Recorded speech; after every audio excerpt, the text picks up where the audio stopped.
PGTRB Tamil பாடத்திற்கு தயாராகி கொண்டிருக்கக்கூடிய ஆசிரியர்களும், யூஜிடிஆர்பி தமிழ் பாடத்திற்கு தயாராகி கொண்டிருக்கக்கூடிய ஆசிரியர்களும் இந்த வீடியோ கட்டாயமாக பாருங்கள். அதே மாதிரி நம்மளுடைய அகாடமியில் யூஜிடிஆர்பி அனைத்து பாடத்திற்கும் ஆல் சப்ஜெக்ட்டுக்கும் கிளாஸ் நடந்துகிட்ருக்கு. மெட்டீரியல் தமிழ் மீடியத்தில் மெட்டீரியல் கொடுத்துட்ருக்கோம், தமிழ் மீடியத்தில் கொஷின் கொடுத்துட்ருக்கோம், டெஸ்ட் கொடுத்துட்ருக்கோம். அதையும் பயன்படுத்திக்கோங்க. அதே மாதிரி பிஜிடிஆர்பிக்கும் நம்ம தமிழ் மீடியத்தில் மெட்டீரியல் கிளாஸ் எல்லாமே நம்ம ஸ்டார்ட் பண்ண போகிறோம். இந்த மாதத்திலிருந்து அனைத்து பாடத்திட்டத்திற்கும் வகுப்புகள் தொடங்க இருக்கிறது. அதையும் உங்களுடைய நண்பர்களுக்கும் தெரியப்படுத்துங்கள், நீங்களும் பயன்படுத்தி கொள்ளுங்கள். இந்த வீடியோவினுடைய நோக்கம் என்ன அப்படின்னு பார்த்தீங்கன்னா, பெரும்பாலான ஆசிரியர் நண்பர்களுக்கு எந்த இலக்கிய வரலாறுக்கு முக்கியத்துவம் தர வேண்டும் என்று தெரியாமல் பலரும் இது படிக்கலாமா, இந்த இலக்கிய வரலாறு படிக்கலாமா, இதிலிருந்து கேள்விகள் வருமா, எத்தனை இலக்கிய வரலாறுகள் வாங்கணும் அப்படின்னு நம்மளுடைய நண்பர்கள் கேட்குறாங்க. ஸோ அதனால் சில இலக்கிய வரலாறுகளை உங்களுக்கு நான் பட்டியல் போட்டிருக்கிறேன். விரைவிலே ஒவ்வொரு யூனிட்டுக்கும் என்னென்ன நூல்கள் படிக்க வேண்டும் என்றும் நேரம் கிடைக்கும் போதெல்லாம் உங்களுக்கு அந்த பட்டியலையும் வெளியிடுகிறேன். அதை சரியாக பயன்படுத்தி கொள்ளுங்கள். பலரும் நினைக்கக்கூடிய ஒரு விஷயம் என்ன அப்படின்னு பார்த்தீங்கன்னா, ஒரு மெட்டீரியல் வாங்கி படித்தோம் அப்படின்னு சொன்னால் நம்ம தேர்ச்சி பெற்றுவிட முடியுமா அப்படின்னு தான் பெரும்பாலானவர்கள் கேட்குறாங்க. ஆனால் முதன்மையான நூல்கள் கொடுக்கக்கூடிய ஒரு இடத்தை மெட்டீரியலால் எந்த காலகட்டத்திலும் நிரப்ப முடியாது அப்படின்றத நான் பல சமயம் சொல்லியிருக்கேன். இருந்தாலும் நம்ம மக்கள் அதிகமான மெட்டீரியல் கேட்குறாங்க அப்படின்றதுனால தான் நானும் மெட்டீரியல் கொடுக்குறேன். சரிங்களா? இது ஒரு விஷயம். அதற்கு அடுத்ததாக எந்த இலக்கிய வரலாறு படிக்கிறது. சில யூனிட்டுக்கு யூஜிடிஆர்பிலாம் ரொம்ப தெளிவாக 5 யூனிட்டுக்கு பின்னாடி இருக்கக்கூடிய எல்லாத்துக்குமே அவங்களே புத்தகத்தை கொடுத்துட்டாங்க. இப்போ முதல்ல ஒரு 4 யூனிட்டுக்கு நம்ம என்ன சார் செய்கிறது அப்படின்னா, இலக்கிய வரலாறுகள் அப்படின்றத நம்ம படித்தாகணும். அதே மாதிரி பிஜிடிஆர்பிக்கும் பார்த்திங்க அப்படின்னா பெரும்பாலும் என்ன அப்படின்னு பார்த்திங்கன்னா, நம்ம இலக்கிய வரலாறுகளை பார்க்க வேண்டியதாக இருக்குது. அப்படி பார்க்குற போது எந்த இலக்கிய வரலாறுக்கு அதிகமான முக்கியத்துவம் தர வேண்டும், எந்த இலக்கிய வரலாறுகளுக்கு ஓரளவு பார்க்க வேண்டும் என்கிற அந்த பட்டியல் தான் நான் இப்போ உங்களுக்கு கொடுத்துட்ருக்கேன். டாப் 20 இலக்கிய வரலாறுகள் எதெல்லாம் நீங்கள் படிக்கணும் அப்படின்னு சொல்கிறேன். 2001 2025 டிஆர்பி வரைக்கும் எந்தெந்த இலக்கிய வரலாறுகளுக்கு அதிகமான முக்கியத்துவம் கொடுத்துருக்கிறார்கள் அப்படின்னு பார்த்தீங்கன்னா, அந்த அடிப்படையில் நான் உங்களுக்கு இதை பட்டியல் படுத்தியிருக்கேன். இப்போ முதல் இடத்துல எது சார் இருக்குது அப்படின்னு பார்த்தீங்கன்னா, மதுசா விமலானந்த் தான் முதல் இடத்துல இருக்குது. ஏன்னா இது ஒரு தகவல் சுரங்கம். குறிப்பாக இன்றைக்கி பேராசிரியர்கள், ஆசிரியர்கள் எல்லோரும் வைத்து கொண்டிருக்கக்கூடிய இலக்கிய வரலாறு அதனுடைய சுருக்கம், மதுசாவினுடைய சுருக்கம். ஆனால் உண்மையிலேயே மதுசா விமலானந்தம் பாகம் 1 பாகம் 2 என்று இதனுடைய விலை 2000 ரூபாய். இந்த புத்தகம் தான் நீங்கள் அவசியம் வாங்கி வைத்து படிக்க வேண்டிய புத்தகம். ஒரு இலக்கிய வரலாறு முதலாக நீங்கள் தயாராகிறீர்கள் என்று சொன்னால், யூஜிடிஆர்பிக்கு தயாராகக்கூடியவர்களாக இருந்தாலும், பிஜிடிஆர்பிக்கு தயாராகக்கூடியவர்களாக இருந்தாலும், தமிழ் இலக்கிய வரலாற்று களஞ்சியம் அப்படின்னு சொல்லிட்டு பாகம் 1 பாகம் 2 அப்படின்னு சொல்லிட்டு ஒரு ஏறத்தாழ ஒரு 2000 பக்கம், அதனுடைய விலையே 2000 ரூபாய் இருக்கும். 2000 பக்கங்கள் இருக்கக்கூடிய ஒரு இலக்கிய வரலாறு. இந்த இலக்கிய வரலாறு தான் நீங்கள் கல்லூரி பேராசிரியர் தேர்வுக்கு தயாராவதாக இருந்தாலும், யூஜிசி நெட்டுக்கு தயாராவதாக இருந்தாலும், செட்டுக்கு தயாராக இருந்தாலும், யூஜிடிஆர்பிக்கு தயாராவதாக இருந்தாலும், என்ன போட்டித் தேர்வுக்கு தயாராவதாக இருந்தாலும், தமிழ் இலக்கிய வரலாறு அப்படின்னு சொன்னோம்னா இந்த பாகம் 1 பாகம் 2 இதை தான் நம்ம படிக்கணும். இதனுடைய சுருக்கம் தான் இப்போ பெரும்பாலும் இதை தான் நிறைய பேர் வாங்குறாங்க. அதுலேயும் ஒன்றும் தப்பு இல்லை. கொஞ்சம் தகவல்கள் கொஞ்சம் குறைவாக இருக்கும், அதனால் அதையும் வாங்கி வச்சுக்கலாம். இது முதல் இடத்துல இருக்குது. 2வது இடத்துல இருக்கக்கூடியது எது சார் அப்படின்னு சொல்லி பார்த்தீங்கன்னா, பெரும்பாலும் போட்டித் தேர்வுகளுக்கு, டிஎன்பிஎஸ்சி மாதிரியான போட்டித் தேர்வுகளுக்கு இந்த தமிழனுடைய இலக்கிய வரலாறும், வகைமை நோக்கில் இலக்கிய வரலாறு அப்படின்னு சொல்லிட்டு தமிழனுடைய இலக்கிய வரலாறும், மூவாவினுடைய இலக்கிய வரலாறும் பெரும்பாலும் டிஎன்பிஎஸ்சி உள்ளிட்ட எல்லா போட்டித் தேர்வுகளுக்கும் இதை பயன்படுத்துகிறாங்க. அதற்கு பிறகு கடந்த காலகட்டங்களில் டான்ஸ்கி அப்படின்னு சொல்லக்கூடிய ஒருங்கிணைந்த பாடத்திட்டம் வருவதற்கு முன்னால் ஒரு யூனிவர்சிட்டியிலும் ஒரு வகையான இலக்கிய வரலாறுகளை வச்சுருந்தாங்க. அந்த காலகட்டத்தில் பார்த்திங்கன்னா, முனைவர் சிற்பி பாலசுப்ரமணியம், அப்புறம் சேதுபதி அப்படின்னு சொல்லக்கூடிய இவர்களுடைய பாடத்திட்டத்தை ஒரு யூனிவர்சிட்டியில் வச்சுருந்தாங்க. அதற்கு பின்னாடி என்ன செஞ்சாங்க அப்படின்னாக்க, சிற்பி பாலசுப்ரமணியமும் நீலம் பத்மநாதன் அப்படின்னு சொல்லக்கூடிய பதிப்பாசிரியர்களாக இந்த புத்தகம் பாகம் 1 பாகம் 2 பாகம் 3 அப்படின்னு வெளியாச்சு. ஆரம்பத்தில் கொஞ்சம் நிறைய தவறுகளோடு வெளியான இந்த இலக்கிய வரலாறு இப்போ பெரிய அளவிற்கு எல்லாருமே என்ன செய்கிறாங்க அப்படின்னா வாங்கி படிக்கிறாங்க. கொஞ்சம் அதிகபட்சமான தகவல்கள் கிடைப்பதற்கு ஒரு நல்ல வாய்ப்புள்ள ஒரு புத்தகம். இதில் என்ன ஒரு மிக சிறப்பான ஒரு விஷயம் அப்படின்னு பார்த்தீங்கன்னா, இன்றைக்கி யார் யாரெல்லாம் கொஷின் செட்டிங்கில் இருக்காங்களோ அவங்க எல்லாருமே ஆளுக்கு ஒரு கட்டுரையாக இந்த இலக்கிய வரலாற்றில் எழுதியிருக்கிறாங்க. அதுதான் ரொம்ப முக்கியமானது. அதில் பலர் வந்து ரிட்டையர்ட் ஆகிட்டாங்க. அது மற்றவர்களுக்கு தெரியாது, அந்த கல்லூரித்துறையில் இருக்கும் அப்படின்றதுனால நமக்கு தெரியுன்றதுனால சொல்கிறேன். அதனால் சிற்பி பாலசுப்ரமணியத்தினுடைய இலக்கிய வரலாறு, நீலம் பத்துநாதன் அப்படின்னு சொல்லக்கூடிய இந்த இலக்கிய வரலாறுக்கு எப்படி வந்து நீங்கள் மதுசா இலக்கிய வரலாறுக்கு நீங்கள் முக்கியத்துவம் கொடுத்தீங்களோ அதே மாதிரி அடுத்த ஒரு முக்கியத்துவம் எதுக்கு கொடுக்கலாம் அப்படின்னா இந்த இலக்கிய வரலாறுக்கு கொடுக்கலாம். மு வரதராசன் அப்படின்றது அவருக்கு பின்னாடி நிறைய பேர் வந்துட்டாங்க, நிறைய இலக்கிய வரலாறுகள் வந்துடுச்சு. அதனால் மு வரதராசனில் இருக்கக்கூடிய இலக்கிய வரலாறுகள் எல்லாமே பிற்காலகட்டத்தில் வர எல்லா இலக்கிய வரலாறுகளும் அந்த செய்திகள் கிடைக்குது அப்படின்றதுனால நம்ம மு வரதராசனை பெரிய அளவுக்கு நம்ம உயர்த்தி சொல்லலை. ஆரம்ப காலகட்டத்தில் அது ஒரு பெரிய வழிகாட்டியாக இருந்தது. இப்போ சமகாலகட்டத்தில் அது நமக்கு தேவையில்லைன்னு கூட சொல்லலாம். ஆனாலும் 1-2 இந்த கொட்டேஷன் இது மாதிரியான விஷயங்களுக்காக அதை பார்க்குறோம். பெரும்பாலான கொஞ்சம் வயது முதிர்ந்த பேராசிரியர் இடத்துல இருக்கக்கூடியவர்கள் சிலர் மூவாவின் மீது இருக்கக்கூடிய ஈடுபாடு காரணமாக அவருடைய இலக்கிய வரலாறுகளிலிருந்து கேள்விகள் எடுக்கலாம். ஆனால் எல்லாமே சிற்பி பாலசுப்ரமணியம், நீலம் பத்மநாத் இதுக்கு இறங்கிட்டாங்க அடுத்த கட்டத்துக்கு. அதற்கு அடுத்ததாக இன்னொரு இலக்கிய வரலாறு அப்படின்னு நம்ம சொன்னோம்னா எங்கே அப்படின்னு பார்த்தீங்கன்னா 9ஆம் நூற்றாண்டிலிருந்து 14ஆம் நூற்றாண்டு வரைக்கும் இருக்கக்கூடிய இந்த இலக்கிய வரலாறு அருணாச்சலம் நூற்றாண்டு வாயிலான தமிழ் இலக்கிய வரலாறு அப்படின்றதான் புத்தகம். சொல்லப்போனோம் அப்படின்னா மதுசா விமலானந்தத்தை விட ஒரு மிக சிறந்த இலக்கிய வரலாறு நூற்றாண்டு வாயிலாக அப்படின்னு பார்க்கும்போது இதை தான் நம்ம சொல்லணும். ஏன்னா அந்த அளவுக்கு செறிவாக அத்தனை வால்யூம் இருக்குது. இது நான் வாங்கி வச்சு கூட 5 வருஷம் 10 வருஷம் ஆயிருக்கும். இடத்துல 14 வால்யூம் இருக்கும். அதில் பாதி கூட படித்து முடிக்க முடியல அப்படின்றதான் இங்கே ரொம்ப முக்கியமானது. உங்களுக்கு அட்டவணை எடுப்பதற்கும் உங்களுக்கு தேவையான செய்திகளை சும்மா மேலோட்டமாக பார்ப்பதற்கும் தான் அதை நம்ம பயன்படுத்துகிறோமே தவிர முழுமையாக அதை பயன்படுத்த முடியல. ஏன்னா 14 வால்யூம் இருக்குது அப்படின்றதுனால அது ஒரு பெரிய இலக்கிய வரலாறு. இது ஒன்று. இதில் தான் உங்களுக்கு பெரும்பாலான சோர்சஸ் இருக்குது. இந்த இலக்கிய வரலாறு வச்சுட்டு தான் எல்லாருமே என்ன செய்கிறாங்க அப்படின்னா இலக்கிய வரலாறு எழுதுகிறாங்க. ஒன்று. அதற்கு அடுத்து 7வது இடத்துல இருக்கக்கூடிய இலக்கிய வரலாறு தீவை சதாசிவ பண்டாரத்தார் அப்படின்னு சொல்லிட்டு நீங்கள் பார்த்துருப்பீங்க. பிஜிடிஆர்பியினுடைய கேள்விகள் இந்த இலக்கிய வரலாறுலேருந்து நிறைய கேள்விகள் வந்திருக்கு அப்படின்றத நம்ம பார்க்குறோம். இதில் நிறைய அறிஞர்களுடைய பெயர்லாம் கொடுத்துருக்காங்க. அது இப்போ யூஜிடிஆர்பியில் பிஜிடிஆர்பியில் அந்த ஆசிரியர்கள் எல்லாம் அவர்கள் குறித்த அந்த செய்தியெல்லாம் அதுக்குள்ளே இருக்குது. அதற்கு அடுத்ததாக பார்த்தீங்க அப்படின்னா அடைக்கலசாமி அப்படின்னு சொல்லி ஒன்று இருக்குது. காசு பிள்ளைன்னு ஒன்று இருக்கும். அதே மாதிரி அடைக்கலசாமி இவங்கெல்லாம் ஆரம்ப காலகட்டத்திலே நாட்டுடைமையாக்கப்பட்ட ஒரு வகையான இலக்கிய வரலாறு எழுதியவர்கள். பொதுவாகவே நம்ம எதை சார் படிக்கணும், எந்த இலக்கிய வரலாறு சார் நம்ம படிக்கணும் அப்படின்னா அரசுடைமையாக்கப்பட்ட புத்தகம் எதுவோ அதை படிக்கணும். நான் இந்த வரிசையில் முதல் இடங்களை நான் கொடுத்துருக்கிறது எல்லாம் பெரும்பாலும் பார்த்திங்க அப்படின்னா இந்த மாதிரி அரசுடைமையாக்கப்பட்டதுக்கு தான் அதிகமான முக்கியத்துவம் கொடுத்து முதல் ஒரு 8-9 இடத்துக்குள்ளே கொண்டு அடக்கியிருக்கேன். அதற்கு பின்னாடியும் நான் சொல்கிறேன், இது எல்லாமே அரசுடைமை ஆக்கப்பட்டது தான். அதனால் இது ஒன்று. அது அடைக்கலசாமி அரசுடைமையாக்கப்பட்டது அப்படின்றதுனால அதுவும் ஒரு வகையான இலக்கிய வரலாறு, நல்ல இலக்கிய வரலாறு தான். அதையும் நீங்கள் படிக்கலாம். அடுத்ததாக சாவே சுப்பிரமணியம், இது எல்லாருக்கும் தெரியும், நாடறிந்த தமிழ் ஆர்வலர் அப்படின்றதுனால சாவேசுனுடைய புத்தகம் இல்லாமல் இருக்காது. கண்டிப்பாக இதை நீங்கள் எல்லாமே பார்க்கணும். சில பேருடைய புத்தகங்கள் தான் எந்த வகையில் பார்த்தாலும் எல்லாவற்றையும் நீங்கள் படித்தே தீர வேண்டும் அப்படின்ற மாதிரியான சூழல் இருக்கும். அந்த வகையில் சாவேசுவினுடைய அது எந்த புத்தகமாக இருந்தாலும் நீங்கள் படித்து தான் ஆகணும். அதுக்கு அடுத்தது பார்த்தீங்க அப்படின்னாக்க 10வது இடத்துல இருக்கக்கூடியது இது அரசுடைமை ஆக்கப்படலை. ஆனால் இவர் யார் அப்படின்றது உங்களுக்கு தெரியும். பெரும்பாலும் ஈவேரா காலேஜினுடைய பேராசிரியராக இருந்தவர். அதே மாதிரி அவங்க முனைவர் ராஜா வரதராஜா அருணாச்சலம் அப்படின்னு சொல்லக்கூடிய இவர்கள் என்ன செஞ்சுருக்காங்க அப்படின்னா ஒரு இலக்கிய வரலாறு போட்டிருக்காங்க. இந்த தற்கால தமிழ் இலக்கிய வரலாற்றில் இக்கால இலக்கியத்துக்கு அதிகமான முக்கியத்துவம் கொடுத்து பெரிய அளவுக்கு விவரித்து எழுதிய இலக்கிய வரலாறுகள் இது ரொம்ப முக்கியமான இலக்கிய வரலாறு. அது மட்டும் இல்லை, அவங்க 2 பேருமே ராஜா வரதராஜா அதே மாதிரி அருணாச்சலம் வாசுதேவன் இவங்கெல்லாம் ஒரே கல்லூரி. அதனால் என்ன பண்ணியிருக்காங்க அப்படின்னாக்கா மேக்ஸிமம் கொஷின் பேப்பர் செட்டிங்கில் இவங்கெல்லாம் இருக்காங்க அப்படின்றதுனால அவர்களுடைய இலக்கிய வரலாறுகளை நீங்கள் வாங்குங்க அப்படின்றத இந்த 10வது இடத்துல கொண்டு நான் அதை வச்சுருக்கேன். வாசுதேவன் சாரினுடைய இலக்கிய வரலாறும் அதே மாதிரி தான். ஒரு மாணவர் பதிப்புன்னெலாம் ஒரு காலகட்டத்தில் போட்டு ரொம்ப ஃபேமஸாக விற்பனை ஆன ஒரு இலக்கிய வரலாறு வாசுதேவன் சாரினுடைய இலக்கிய வரலாறு. இப்போது ஒரு 11 இலக்கிய வரலாறுகளில் முதல்ல கொண்டு கொடுத்துருக்கேன். இது ஒரு பார்ட்டு.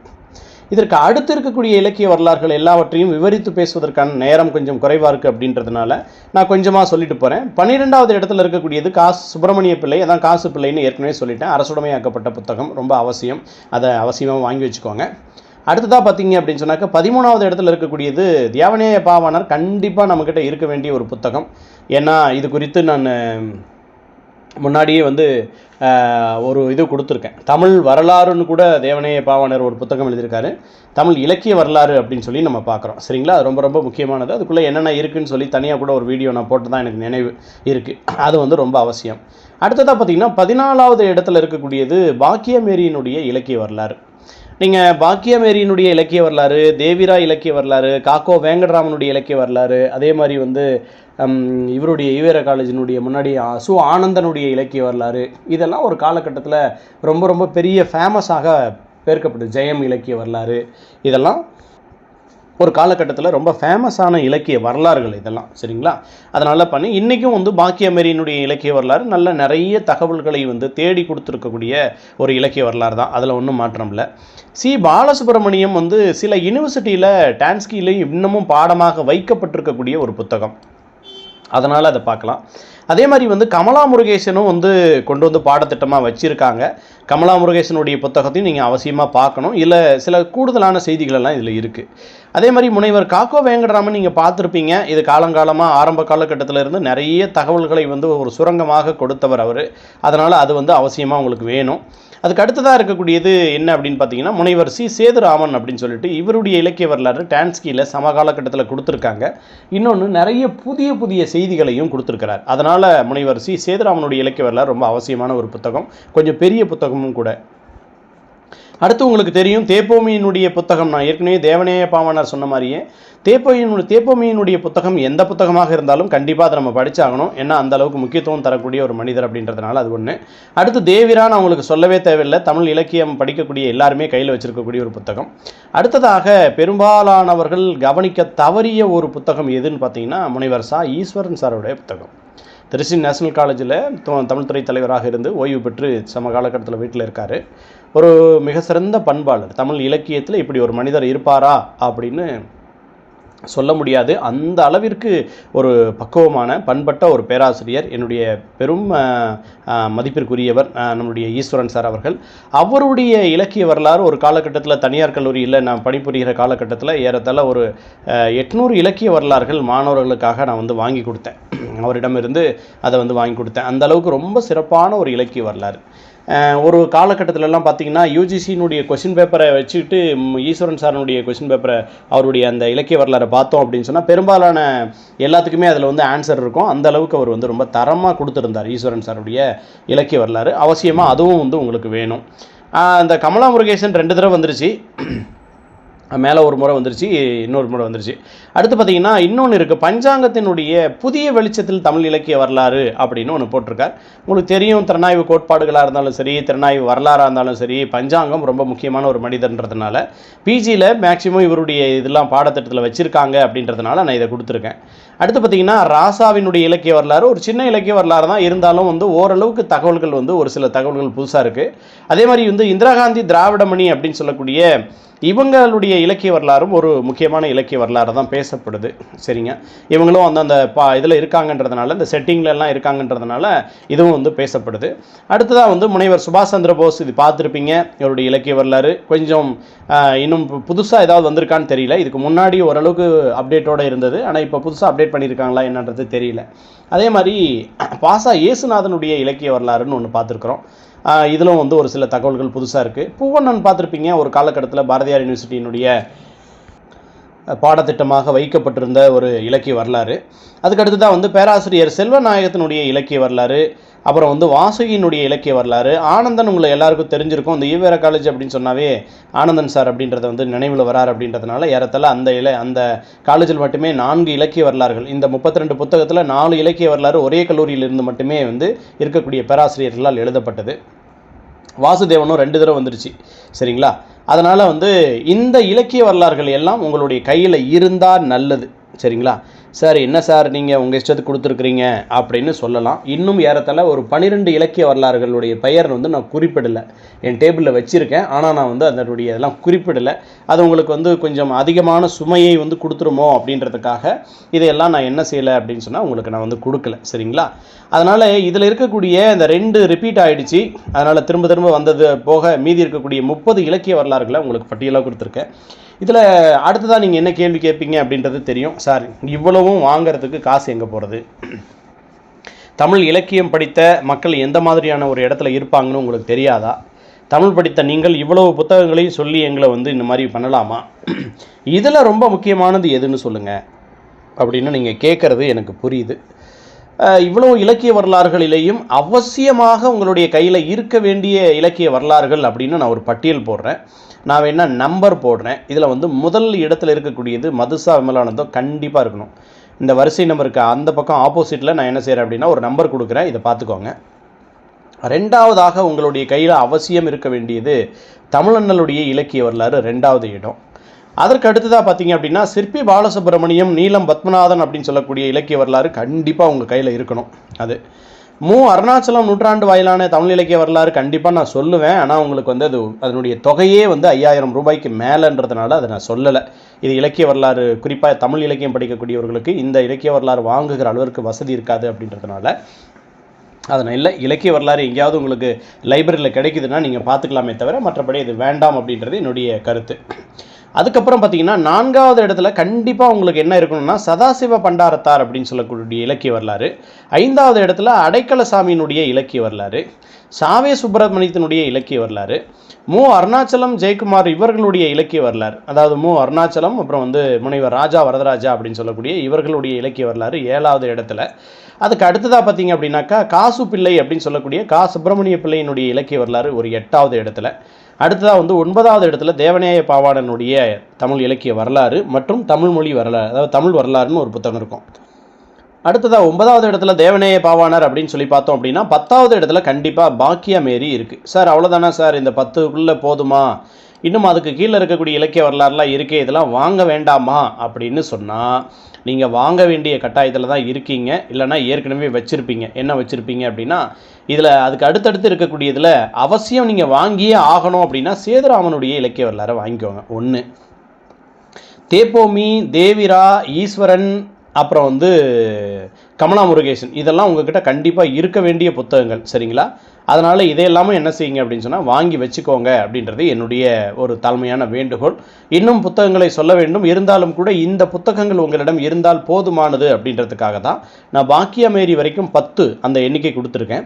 அதுக்கு மேலே 11 அப்படின்னு நீங்கள் சொல்கிறீங்கன்னா சேதுராமனுடைய 1, 12ன்னு சொல்கிறீங்கன்னா வந்து தேப்போமி 2, 12, அதுக்கடுத்து பார்த்திங்கன்னா ஈஸ்வரன் 13, அப்புறமா வேணால் என்ன பண்ணலாம் அப்படின்னு பார்த்தீங்கன்னா ஆனந்தன் வந்து 14 அப்படின்னு சொல்லிட்டு, தேவிரா தேவைப்பட்டுச்சுன்னா உங்ககிட்ட இல்லைன்னா வந்து 15, இந்த மாதிரி ஒரு 15 இலக்கிய வரலாறுகளை மட்டும் நீங்கள் என்ன செய்யுங்க அப்படின்னு சொன்னால் கட்டாயமாக நீங்கள் வைத்திருக்க வேண்டிய இலக்கிய வரலாறுகள் இதெல்லாம் உங்களுக்கு ரொம்ப முக்கியமோ அதுக்கு மட்டும் நான் வேறு ஒரு கலர் கொடுத்துருக்கேன், எல்லோ கலர் கொடுத்துருக்கேன். அதை நீங்கள் கொஞ்சம் ஃபாலோ பண்ணிக்கிட்டிங்கன்னா போதும். ஓரளவுக்கு வந்து பாதிக்கு பாதியாக நான் குறைச்சிருக்கேன். அப்போ மீதி இருக்கிறதெல்லாம் எதுக்கு சார் அப்படின்னா ஏன் கொடுத்துருக்குறீங்க, அதுக்கு முதல்ல ஒரு 15 இலக்கிய வரலாறு மட்டுமே கொடுத்துருக்கலாம்ல அப்படின்னு உங்களுக்கு தோணலாம். ஆனால் வசதி வாய்ப்புகள் இருக்கிறவர்கள் கட்டாயமாக நீங்கள் வாங்கி வைத்திருக்க வேண்டிய ஒரு இலக்கிய வரலாறுகள் எதுன்னா இது. அடுத்த கேள்வி உங்ககிட்ட என்ன வரும் அப்படின்னா சார் இவ்வளவும் படிக்க முடியுமா அப்படின்னு தான் நீங்கள் பெரும்பாலும் கேட்பீங்க. படிப்பது அப்படின்றது எப்படி அப்படின்னா ஒரு இலக்கிய வரலாறை நீங்கள் முழுமையாக வாசித்து விட்டீர்கள் என்று சொன்னால் அதற்கான நேரம் எவ்வளோ எடுத்துக்கும் அப்படின்னா குறைஞ்சபட்சம் ஒரு 15 மணி நேரத்துலேருந்து 20 மணி நேரம் எடுக்கும். இந்த இலக்கிய வரலாறை முழுமையாக கேள்வி நோக்கில் எங்கெந்த திசைகளிலிருந்து எந்தெந்த கோணங்களிலிருந்தெல்லாம் வந்து உங்களுக்கு வந்து கேள்விகள் கேட்கப்படுகிறது, அதாவது இதற்கு முந்தைய காலகட்டத்தில் யூஜிடிஆர்பியில், பிஜிடிஆர்பியில், காலேஜ் டிஆர்பியில் எங்கெங்கெல்லாம் கேள்விகள் வந்திருக்கு அப்படின்னு சொல்லி அடையாளம் கண்டு படிக்கிறதுக்கு குறைஞ்சபட்சம் இவ்வளோ நேரம் ஆகும். ஆனால் ஒரு இலக்கிய வரலாறை முழுமையாக படித்து விட்டு தான் அடுத்தடுத்த இலக்கிய வரலாறுகளுக்கு நீங்கள் போகிற போது உங்களுக்கு 2 மணி நேரம் போதுமானது. அல்லது அதிகபட்சமாக ஒரு 5 மணி நேரத்திற்குள்ளாகவே உங்களால் ஒரு இலக்கிய வரலாறை தெளிவாக வாசிக்க முடியும். என்ன காரணம் அப்படின்னா ஏற்கனவே இருக்கக்கூடிய இலக்கிய வரலாறுகளில் இந்தந்த செய்திகள்லாம் வந்துருச்சு, இதில் புதுதாக ஒரு செய்தியை நம்ம பார்க்குறோம், இந்த ஒரு செய்தி நமக்கு தெரிஞ்சால் மட்டும் போதும் அப்படின்னு சொல்லிட்டு நீங்கள் படிக்க ஆரம்பிச்சிங்கன்னா ஒரு இலக்கிய வரலாறுக்கு 2 மணி நேரம் போதுமானது அப்படின்றது என்னுடைய கருத்து. அதனால் இவ்வளவும் படிக்க முடியுமா அப்படின்னு நீங்கள் கேட்டிங்கன்னா கண்டிப்பாக படிக்கணும். ஏன்னா சமகாலகட்டத்தை பற்றி உங்களுக்கு தெரியாது இல்லை, யூஜிடிஆர்பி நீங்கள் எழுதுறீங்க அப்படின்னு சொன்னால் ஒரு பெரிய பட்டியலே இருக்காங்க. இதுக்கு முன்னாடி 10,000 12,000 பேர் 20,000 பேர் இந்த இடத்துல இன்றைக்கி 40,000 பேர் 50,000 பேர் அப்படின்ற மாதிரியான ஒரு சூழல் வந்திருக்கு. அதே மாதிரி பிஜிடிஆர்பியும் வந்து ஒவ்வொரு வருஷமும் வந்து நிறைய பேர் வராங்க அப்படின்றதுனால, புதியவர்கள் வந்துகிட்டே இருக்காங்க அப்படின்றதுனால போட்டி அதிகமாகிட்டே போகுது. போட்டி அதிகமாக வராங்க அப்படின்றதுக்காக போஸ்டிங் இன்க்ரீஸ் பண்ணுறாங்களா சார் அப்படின்னு சொன்னால் இல்லை. காரணம் என்னென்னா அதே 200 போஸ்ட்டு 150 போஸ்ட்டு இன்னும் 250 போஸ்ட்டு இதே மாதிரியான சூழல் தான் வருது. 3 ஆண்டுகளுக்கு ஒரு முறை வந்தாலும் கூட அந்த 250 போஸ்ட்டு அவ்வளோதான், 300 போஸ்ட் அதிகபட்சமாக 300 போஸ்ட் அப்படின்றத நம்ம இந்த சம காலகட்டத்தில் பார்க்குறோம். அதனால் நீங்கள் 50,000 பேரில் முதல் 250 பேருக்குள்ளே வரணும், ஒரு 100 பேருக்குள்ளே வரணும், 150 பேருக்குள்ளே வரணும் அப்படின்னா நிச்சயமாக மற்றவர்களிடம் இல்லாத சில விஷயங்கள் உங்களிடம் இருக்க வேண்டும். அப்படி இருந்தால் மட்டும்தான் நீங்கள் வெற்றியாளராக மாற முடியும் அப்படின்றத மனசில் வச்சுக்கோங்க. இது வந்து ஒரு பேசிக்கான உங்களுக்கு தமிழ் இலக்கியம் படிக்கக்கூடியவர்கள் கையில் வைத்திருக்க வேண்டிய இலக்கிய வரலாறுகளாக நான் கொடுத்துருக்கக்கூடிய இந்த பட்டியல். அதனால் பட்டியல் நீண்டதாக இருக்கிறது என்பதற்காக பயந்து விட வேண்டாம். கிடைக்கிறத படிங்க, மற்றதெல்லாம் வந்து ஏதாவது கொஞ்சம் இணையதளங்கள் மூலமாக பாருங்கள். இருக்கிறதுல கொஞ்சம் தெளிவாக படிங்க. இல்லைன்னு இது பண்ண வேண்டாம். என்ன உங்களிடம் வைத்திருக்கிறீர்களோ அதை வந்து கொஞ்சம் என்ன செய்யுங்க அப்படின்னா ஆழமாக நன்றாக வாசியுங்கள் அப்படின்றதான் என்னுடைய தாழ்மையான வேண்டுகோள். அதற்கு அடுத்ததாக இனி வரக்கூடிய காலகட்டங்களில் ஒவ்வொரு யூனிட்டுக்கும் என்னென்ன புத்தகங்கள் படிக்க வேண்டும் என்கிற லிஸ்ட்டையும் நான் உங்களுக்கு போடுறேன். அதை அனைவரும் பயன்படுத்திக் கொள்ளுங்கள். அனைவருக்கும் நல்வாழ்த்துக்கள்.